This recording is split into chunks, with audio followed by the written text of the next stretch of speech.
Graça e paz. Estou muito feliz de estar participando aqui do 15º Congresso Apologético Nathanael Rinaldi. É uma alegria muito grande participar desse evento que tem, de fato, honrado, exaltado, divulgado a apologética de uma maneira muito especial. Numa época de tantas ideias religiosas falsas, de tantas ideologias, de tantos conceitos que vêm deturpando tudo, nós temos a oportunidade de falar a verdade bíblica, de expor afirmações, pensamentos, crenças à luz das Escrituras. É uma coisa muito especial. Eu sou o pastor Ignaldo Hélio de Souza e eu gostaria de falar sobre a armadilha semântica e os grupos religiosos. Espera lá!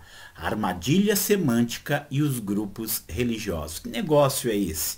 O que você quer dizer com isso? Então nós vamos devagarinho aqui construindo para nós entendermos que este mundo ele tem estado cada vez mais repleto de armadilhas com as palavras e as pessoas de uma maneira ingênua, de uma maneira descuidada, elas têm caído nessa armadilha e muitas vezes pensando que estão se aproximando do Deus verdadeiro, pensando que estão se aproximando do Salvador, na verdade estão caminhando cada vez mais longe dele por causa dessas armadilhas semânticas.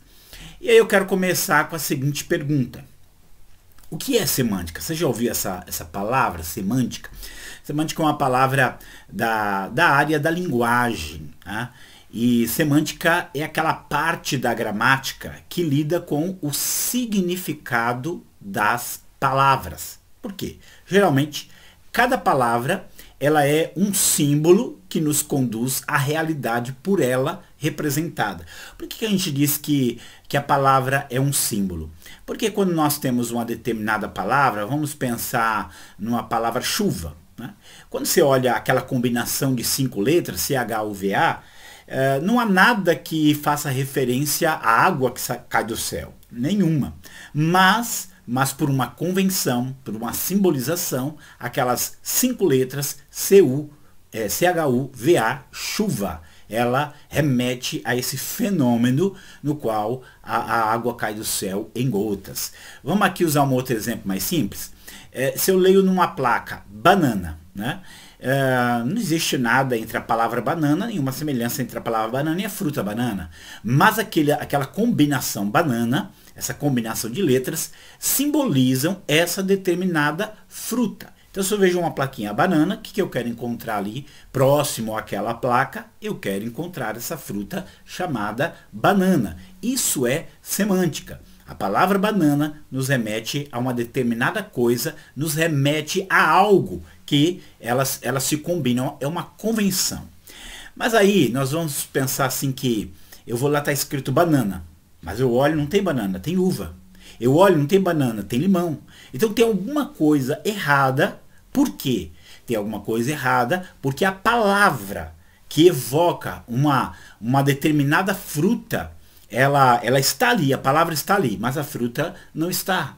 Então há algum problema aqui, há alguma coisa errada aqui, quando a palavra ela não corresponde ao seu objeto conhecido, né? Então por aqui você já deve estar começando a entender essa questão da semântica, da armadilha semântica. Mas vamos mais à frente.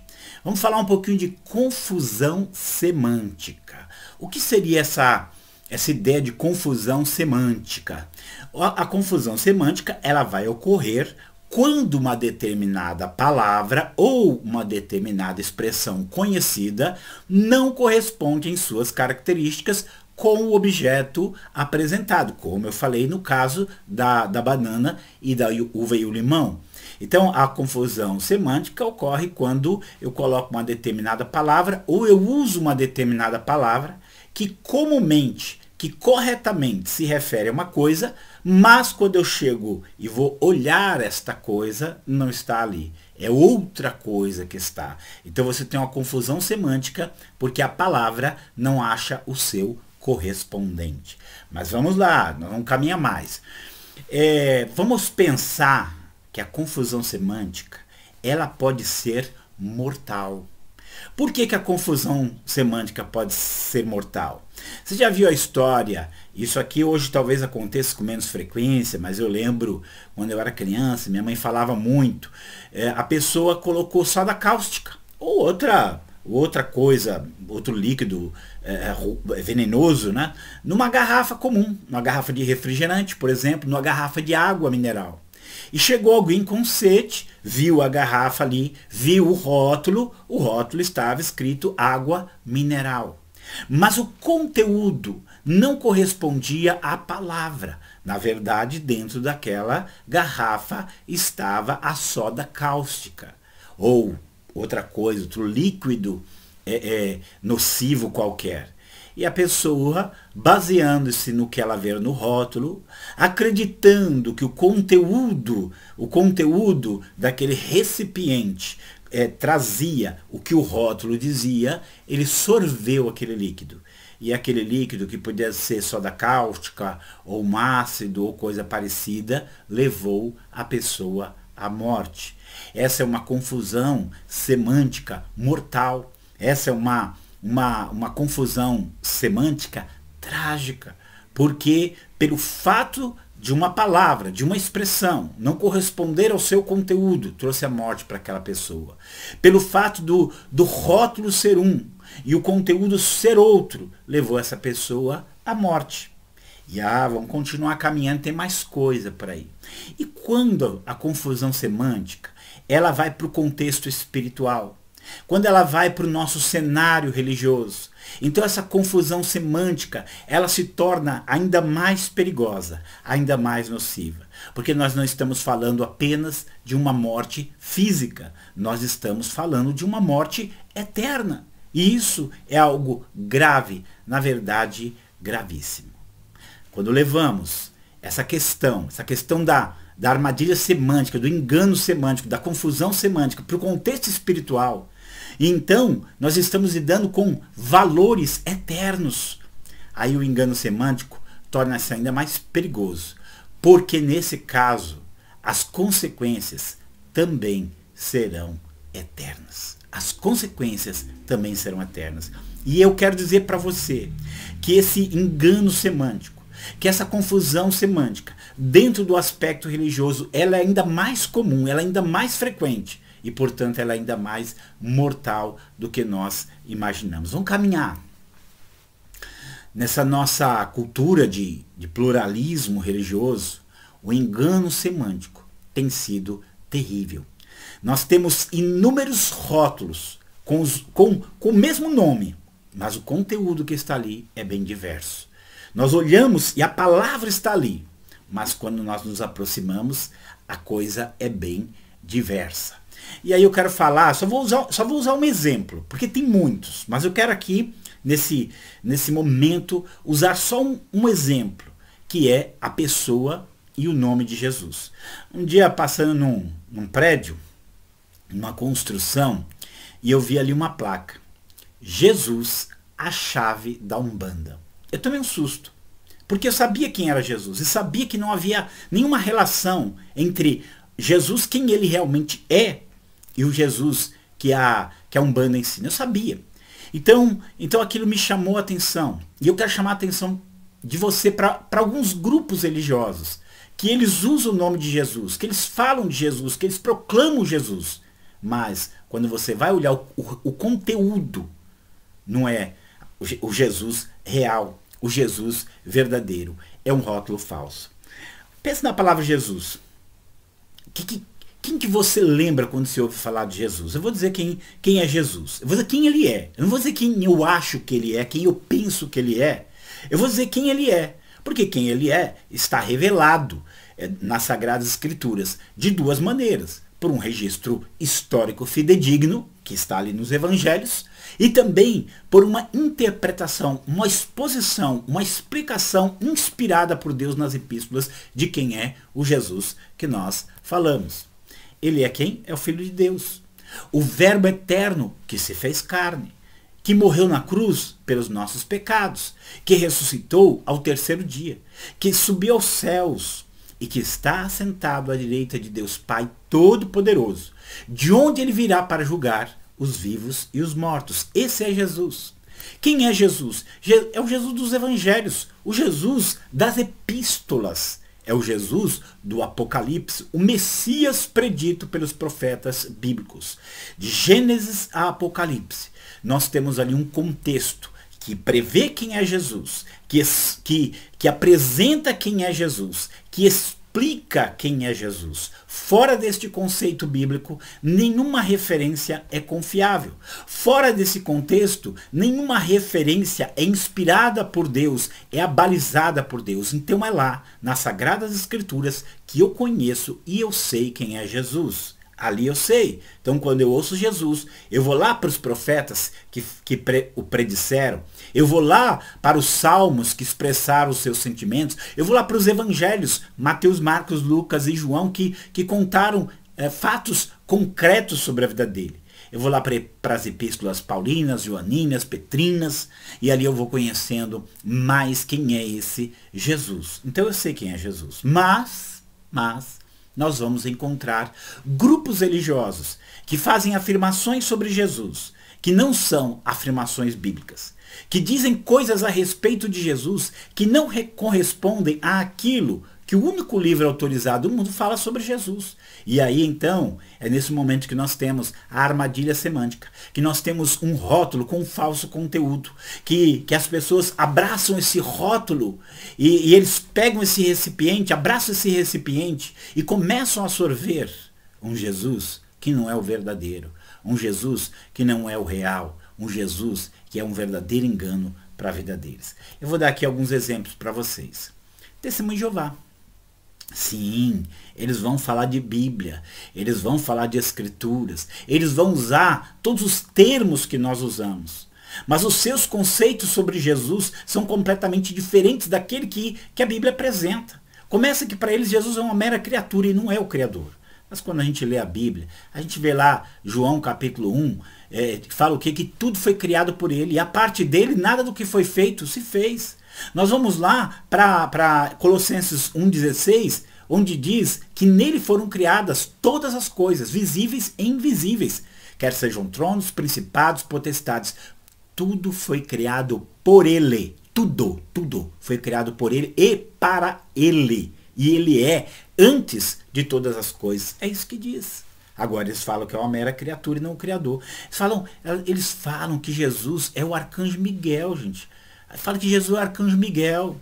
Mas a Bíblia fala, quando diz que tudo foi criado nele, visíveis e invisíveis, está dizendo que os anjos, arcanjos, querubins, serafins, toda sorte de seres angelicais, eles foram criados por Jesus. Lá em Hebreus 1,6 diz que todos os anjos de Deus o adoram, inclusive o Miguel. Mas eles dizem que Jesus é só o arcanjo Miguel, mas não é isso que a Bíblia diz. Fala que ele só morreu pelos pecados de Adão, fala que ele não ressuscitou espiritualmente, sendo que isso é o cerne da mensagem de Deus. Então, o Jesus das Testemunhas de Jeová não é o Jesus bíblico. O rótulo é esse, Jesus, mas o conteúdo que eles colocam lá dentro, o conteúdo que eles expõem é um Jesus que não pode salvar. Vamos pensar nos mormons. Igreja de Jesus Cristo dos Santos dos Últimos Dias. Você já parou para olhar? É forte, né? É uma expressão assim forte. Igreja de Jesus Cristo dos Santos dos Últimos Dias. Só que o Jesus deles não é a segunda pessoa de uma trindade. Não é o Deus Filho. É um Deus entre outros deuses. Digamos assim que a teologia mórmon, ela é complexa, ela é mutável, e entre outras coisas, existem muitos deuses, inclusive, na crença mórmon, aqueles que são mórmons, um dia na eternidade também serão deuses, e Jesus era só um deus entre outros.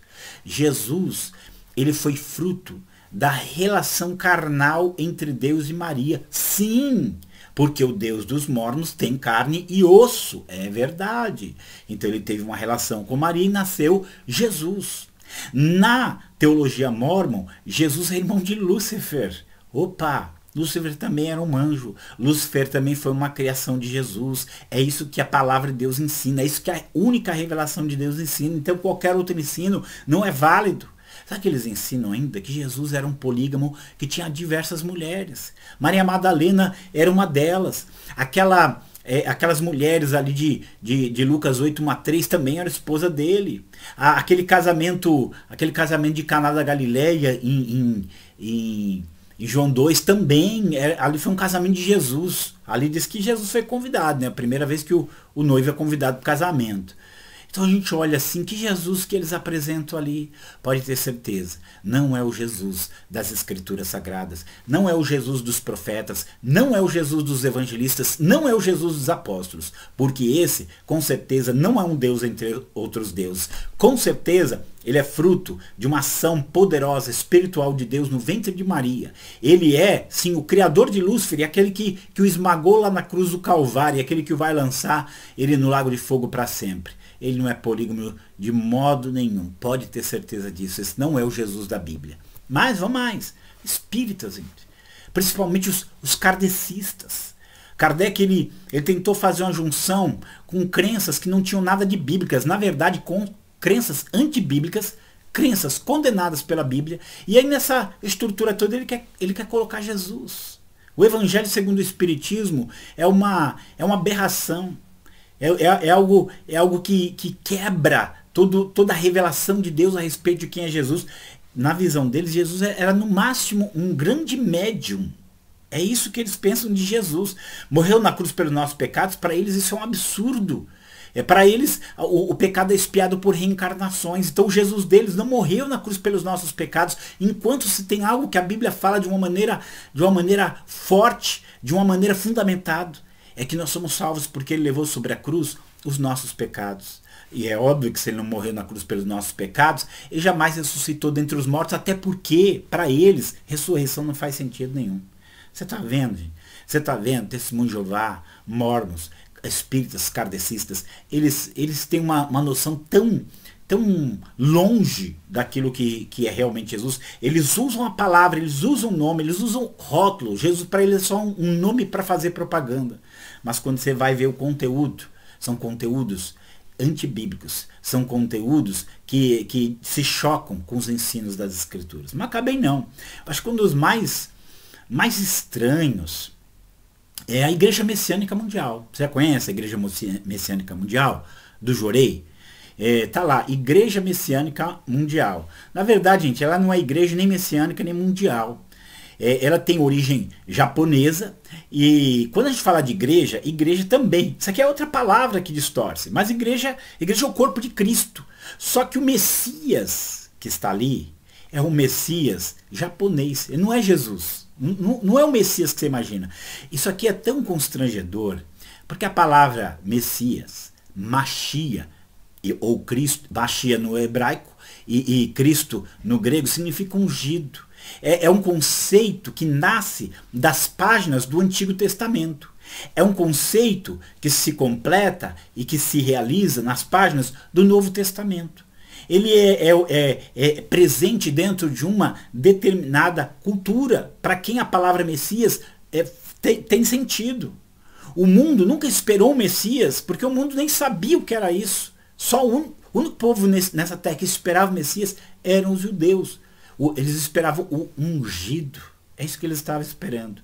E aí, de repente, a pessoa entra ali na Igreja Messiânica Mundial e se depara com um japonês.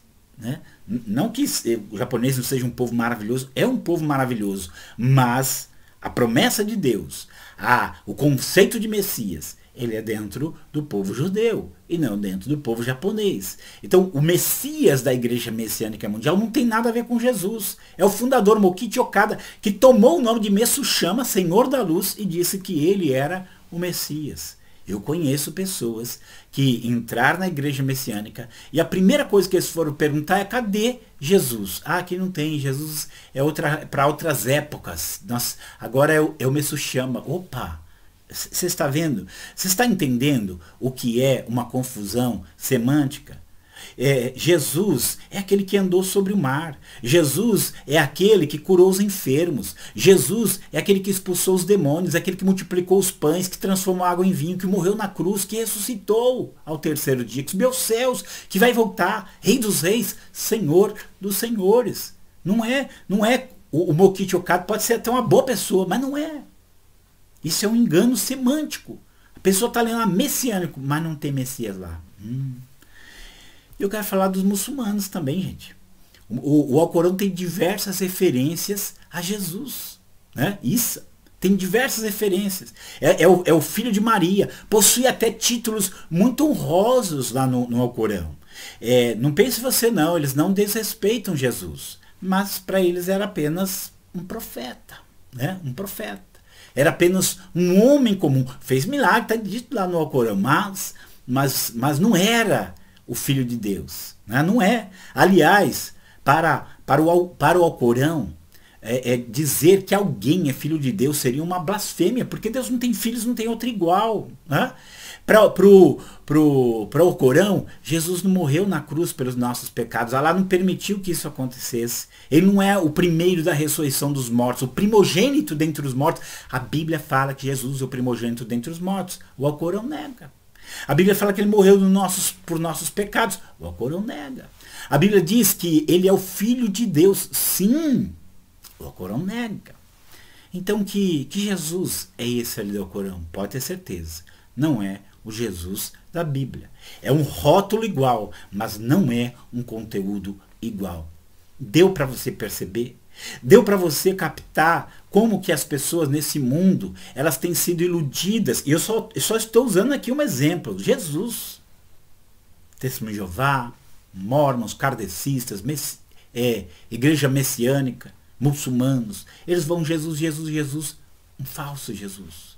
Um Jesus que não é real, um Jesus que não pode salvá-los. Por que não? Porque esse Jesus que eles proclamam, que eles falam, que eles usam, não passa de uma armadilha semântica para que pessoas que estão buscando a salvação e que de alguma maneira sabem que a salvação só é em Jesus, elas acabam caindo nessa armadilha. Ah, que tristeza, viu? Que tristeza.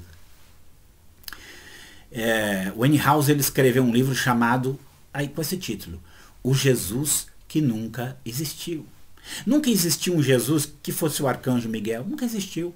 Nunca existiu um Jesus que tivesse várias mulheres, que fosse irmão de Lúcifer. Nunca existiu esse Jesus. Nunca existiu um Jesus que fosse um médium. Nunca existiu. Nunca existiu um Jesus que tenha se originado no Japão. Não tem. Não tem esse Jesus. Não tem um Jesus que não seja o Filho de Deus, que morreu pelos nossos pecados e ressuscitou ao terceiro dia. Não tem. Esses Jesus que eles colocam aí nunca existiram. Nunca existiu. Mas o Jesus da Bíblia existiu. Teve uma existência histórica, concreta, salvadora, redentora, real, que nós vamos experimentar já experimentamos agora, mas vamos experimentar plenamente quando ele voltar. O resto é Jesus que nunca existiu. Essa frase do Francis Schaeffer, aquela sempre me traz muitas reflexões. É um apologista, um grande apologista cristão do século XX. Ele fala assim: as pessoas em nossa cultura geralmente já estão no processo de se acostumarem a aceitar palavras e símbolos religiosos não definidos e sem conteúdo, sem qualquer controle histórico ou racional. Tais palavras são prontamente enchidas com o conteúdo do momento.